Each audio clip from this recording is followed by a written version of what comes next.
Assalamualaikum warahmatullahi wabarakatuh. Baik,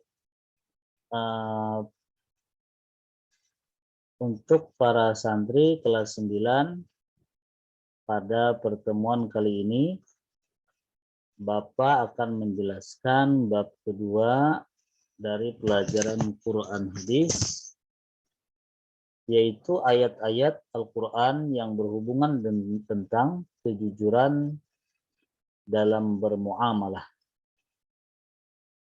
Baik para santri sekalian, pada pembahasan kita kali ini, letak konsep yang harus kita bahas, yang akan kita bahas pada kesempatan kali ini adalah pertama, apa itu jujur, kemudian apa itu muamalah, kemudian ayat-ayat Al-Quran yang berhubungan dengan kejujuran dalam bermuamalah, kemudian dampak positif dari jujur kita ketika bermuamalah atau bertransaksi, dan sikap kita untuk membiasakan berlaku jujur dalam bermuamalah. Jadi pembahasan kita berkisar tentang 6 pembahasan tentang jujur, muamalah, kemudian ayat-ayat Al-Quran yang berhubungan dengan jujur dan muamalah, yaitu ayat surah Al-Mutaffifin ayat 1-17, kemudian surah Al-An'am ayat 152, kemudian keterkaitan antara dua surah ini, dampak positif dan membiasakan sifat jujur dalam bermuamalah. Baik, kita masuk ke pembahasan pertama, apa itu jujur. Untuk melihat konsep apa itu jujur, sebelumnya kita akan lihat di sini ada ilustrasi tentang orang yang bermuamalah, bertransaksi, bisa jual beli atau apa saja, kemudian hubungannya dengan bekerja dan kejujuran, yaitu diantaranya tidak mau disuap. Baik, kita lihat halaman 23. Apa itu jujur? Jujur itu dari bahasa Indonesia, artinya lurus hati, tidak curang, tidak tulus ikhlas. Kalau dialih bahasakan dalam bahasa Arab adalah as-sidqu. Artinya benar, nyata, berkata benar. Jujur lawan kata dari dusta, yang mana dusta ini kalau dialih bahasakan ke bahasa Arab adalah al-kizib. Maka dengan demikian, secara istilah jujur atau sidik itu mengandung beberapa makna. Satu, orang jujur itu adalah sesuai antara ucapan dan perbuatan. Yang kedua, orang jujur itu adalah sesuai antara informasi dan kenyataan. Kemudian orang jujur itu adalah ketegasan dan kemantapan hati, serta jujur adalah sesuatu yang baik yang tidak dicampuri oleh kedustaan. Itu sifat jujur. Apa keutamaan daripada sifat jujur? Pertama, jujur itu sebagai pangkal kebajikan. Jadi orang yang terbiasa jujur, maka endingnya akan selalu mendapat kebaikan, walaupun dia di awal harus mempertahankan kejujurannya dengan susah payah, dengan ketabahan, tapi kejujuran selalu berakhir dengan kebaikan. Yang kedua, keutamaan sifat jujur itu, dia akan selalu mendapat berkah dari Allah Subhanahu wa Ta'ala. Orang yang jujur maka kebaikan akan selalu menyeliputi dirinya yang disebut dengan keberkahan hidup. Selain itu, sifat jujur juga akan membawa seseorang masuk dalam kategori takwa. Allah Subhanahu wa taala berfirman di dalam surah Az-Zumar ayat 33, "Walladzi jaa'a bis-sidqi wa saddaqa bihi ulaika humul muttaqun." Orang-orang yang membawa kebenaran itu Muhammad dan orang-orang yang membenarkannya, mereka adalah orang-orang yang takwa. Dari ayat ini, orang-orang yang jujur, orang-orang yang benar, maka Allah masukkan termasuk orang-orang yang bertakwa. Selain itu, sifat jujur juga adalah sifat para nabi dan rasul. Sebagaimana di antara sifat-sifat nabi dan rasul itu adalah as-sidqu, yaitu bersifat benar atau jujur. Bahkan nabi kita bergelar Al-Amin, orang yang dipercaya karena kejujurannya. Berikutnya, kita akan membahas apa saja jujur itu, macamnya apa saja. Jujur itu bisa jujur dalam perkataan, yaitu informasi yang kita ucapkan atau yang kita utarakan itu sesuai dengan fakta atau benar. Itu namanya jujur dalam perkataan. Kita tidak dianjurkan untuk berkata-kata kecuali sesuatu yang benar atau sesuai dengan fakta. Yang kedua, kita diperintahkan untuk jujur dalam pergaulan. Yang dimaksud jujur dalam pergaulan adalah kita bergaul dengan tulus ikhlas, dengan penuh amanah, tidak mengkhianati teman, tidak berlaku melipat, menggunting dalam lipatan. Di depan kita baik, tapi di belakang kita jahat. Tidak seperti itu. Jujur dalam pergaulan adalah kita ikhlas dan tulus dalam berteman. Allah Subhanahu wa taala berfirman, "Ya ayyuhalladzina amanu taqullaha wa kunu ma'as shadiqin." Hai orang-orang beriman, bertakwalah kepada Allah dan bersamalah kamu dengan orang yang benar. Yang kedua, jujur dalam keinginan atau niat. Maksud jujur dalam keinginan atau niat adalah setiap tindak laku kita harus memiliki niat yang benar, yang dikehendaki oleh Allah Subhanahu wa taala. Tidak boleh setiap tindakan kita ini tidak jujur atau memiliki niat yang busuk. Berikutnya, jujur dalam berjanji. Jujur dalam berjanji artinya kita selalu konsekuen terhadap janji yang telah kita buat. Seperti kita bertemu pada waktu tertentu, maka kita usahakan menepatinya. Setiap janji kita utamakan mengucap insya Allah. Kemudian jujur, macam-macam jujur, jujur dalam kenyataan. Jujur dalam kenyataan adalah baik perilaku kita itu harus apa adanya, sesuai dengan kenyataan kita, tidak kita poles, tidak malu karena kesederhanaan kita. Itu yang disebut jujur dalam kenyataan.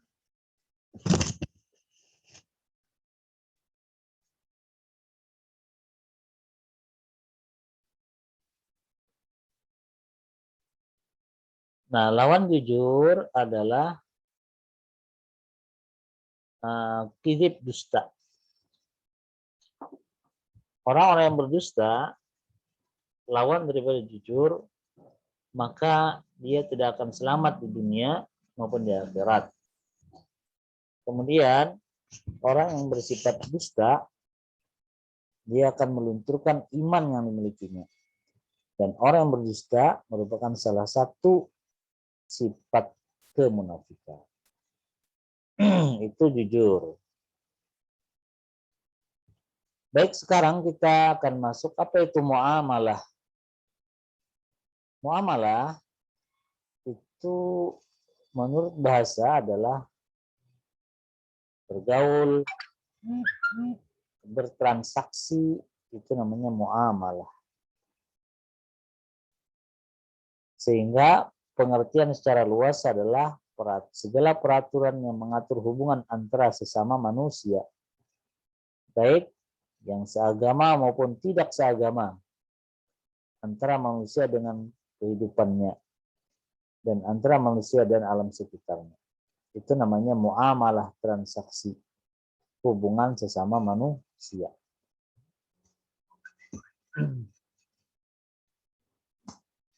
Apa saja transaksi atau muamalah itu?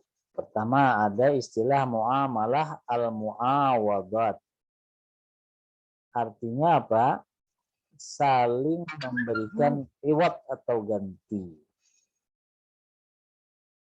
Misalnya adalah akad muawadat, terjadi dua arah, masing-masing pihak mengeluarkan harta untuk ditukar dengan pihak lain. Termasuk muawadat adalah akad jual beli. Muawadat, transaksi saling tukar. Ada lagi transaksi yang namanya tabarruat. Apa itu tabarruat? Yaitu pemberian harta atau manfaat dari seorang mukallaf kepada orang lain. Itu tabarruat. Transaksi kita memberikan sesuatu kepada orang lain. Itu transaksi juga. Namanya tabarruat.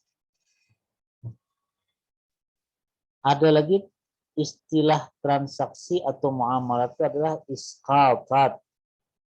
Artinya menggugurkan, yaitu akad yang bertujuan menggugurkan kepemilikan pada hak dari seseorang. Termasuk akad isqatat ini adalah akad pembebasan budak, syubhah, pembebasan hutan, pembebasan lahan misalnya, itu masuk isqatat. Artinya kita mengucapkan akad bahwa kita tidak memiliki lagi kepemilikan, dialihkan kepada seseorang.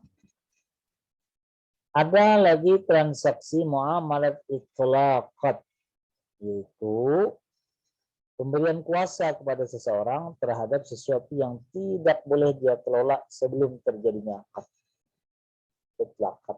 Artinya kita mewakilkan kepada seseorang sebenarnya bukan haknya, tetapi karena kita sudah wakilkan maka menjadi boleh. Itu namanya itlaqat. Seperti kita amanahi orang untuk mengelola harta yang pada awalnya bukan pemilik atau hak orang tersebut. Ada lagi muamalah namanya at-taqyidat. At-taqyidat adalah akad yang bertujuan untuk mencegah atau membatasi orang lain untuk menggunakan atau mengelola harta yang sebelumnya adalah haknya. Nah, ini taqyidat ini namanya. Jadi yang termasuk ke dalam jenis ini adalah tindakan hajar atau boikot terhadap anak kecil yang belum bisa mengelola harta. Kemudian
Ada lagi istilah musyarakat. Musyarakat berasal dari kata syirkah, artinya bercampur. Maksudnya adalah transaksi akad antara dua pihak atau lebih untuk bercampur dalam suatu usaha dengan pernyataan modal dan pembagian keuntungan sesuai kesepakatan. Ini namanya musyarakat. Kalau bahasa kita istilahnya adalah kerjasama. Maka dalam fikih nanti terjadi beberapa konsep hukum musyarakat seperti syirkah al-inan, syirkah al-mufawadah, syirkah al-wujuh, syirkah al-amal, mudarabah, muzara'ah, dan musaqah. Ada lagi muamalah yang disebut dengan tausiqat. Tausiqat adalah akad untuk menjamin hak dan memastikan hak itu diberikan kepada pemiliknya. Jadi tausiqat ini sifatnya penunjang untuk memastikan bahwa seseorang memperoleh hak sehingga diadakan perjanjian atau surat penjamin, tausiqat. Ada lagi muamalah istihfadhat, adalah akad antara dua pihak untuk menjaga atau menitipkan harta pihak pertama kepada pihak yang lain. Termasuk akad inilah akad wadiah, menitipkan.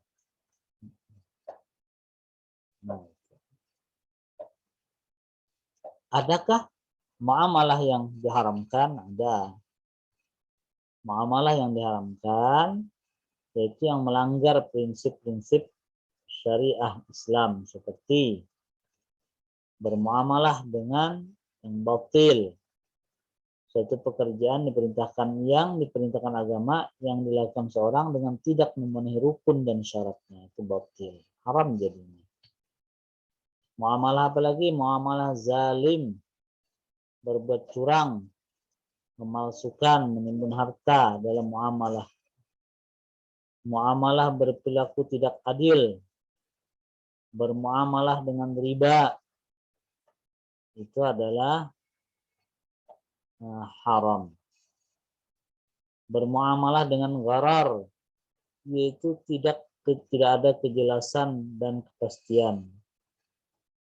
Kemudian muamalah terdapat unsur haram dalam barang atau jasa yang digunakan untuk bermuamalah. Kemudian muamalah yang sifatnya judi, bermuamalah yang sifatnya suap, semua diharamkan oleh Allah Subhanahu wa taala. Apa saja prinsip muamalah transaksi? Prinsip muamalah satu, tidak melalaikan perintah Allah atau tidak boleh melalaikan diri dalam mengingat Allah.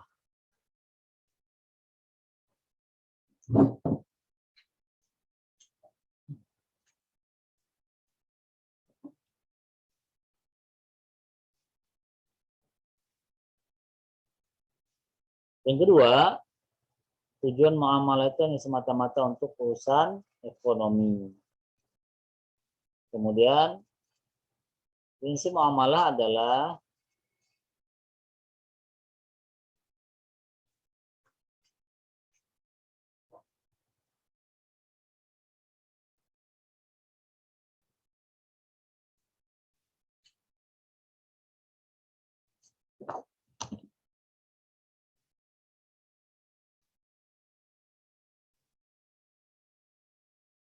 hasil dalam bermuamalah dibelanjakan di jalan Allah dalam bentuk zakat, sedekah, dan infak. Kemudian produk yang diperdagangkan harus baik dan halal, termasuk jasa harus halal, tidak ada unsur maksiat. Kemudian prinsip muamalah berikutnya, transaksi dilakukan secara suka sama suka dengan mengedepankan etika. Berikutnya lagi jasa dan instrumen yang dilakukan terbebas dari riba. Kemudian mengedepankan prinsip berbagi keuntungan dan manfaat dan risiko bersama. Tidak adanya unsur gharar atau muamalah dalam muamalah. Unsur menipu ya atau keraguan. Harus ada akad kontrak dan memenuhi akad tersebut. Harus dicatat dan didokumentasikan, khususnya jika tidak dilakukan secara tunai. Baik, insya Allah nanti kita akan sambung apa saja pendukung ayat-ayat Al-Quran yang berhubungan dengan muamalah yang jujur. Baik, itu saja dulu. Assalamualaikum warahmatullahi wabarakatuh.